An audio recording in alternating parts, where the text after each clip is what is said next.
लीजिए साहब, आखिरकार भाजपा ने अपने विवादास्पद सांसद को पार्टी में खासी इज्जत बख्शी है।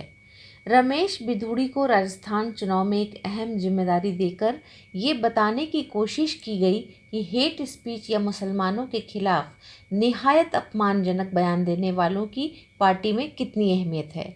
इसकी कई मिसालें पहले भी रही हैं। साक्षी महाराज हो, प्रज्ञा ठाकुर हो, गिरिराज सिंह हो या फिर महिला पहलवानों का उत्पीड़न करने के आरोपी बृजभूषण शरण सिंह हो। फहरिस्त और भी लंबी है, लेकिन पार्टी के लिए इनकी खासी अहमियत है।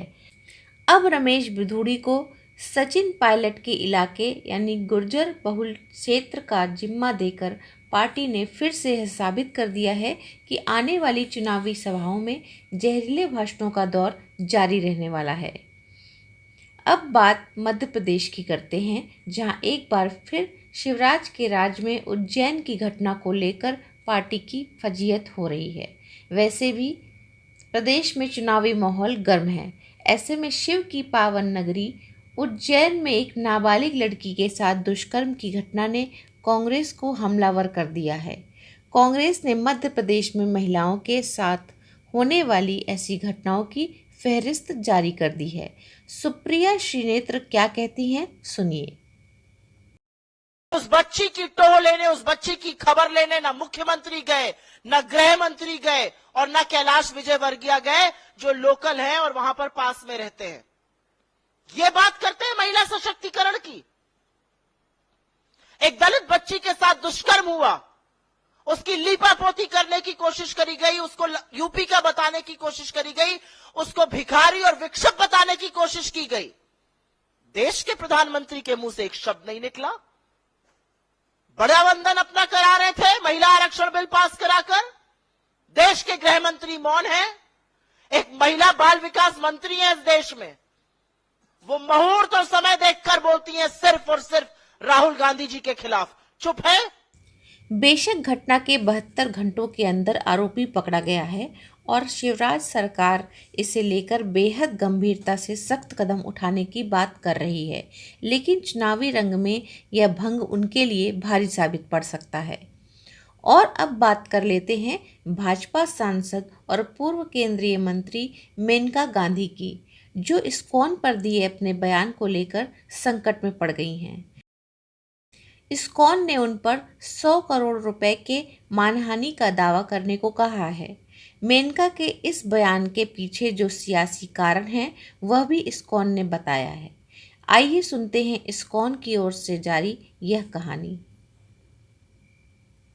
कुछ दिन पहले जन्माष्टमी के दूसरे दिन इस्कॉन जुहू में एक प्रभु जी ने, देवकीनंदन प्रभु जी ने प्रभुपाद के गुणगान के समय एक सूचना दी थी। अभी कुछ दिन पहले उत्तर प्रदेश के एक जौनपुर, आजमगढ़ और जौनपुर के बीच में हम लोगों को 40 एकड़ भूमि दान दी गई है।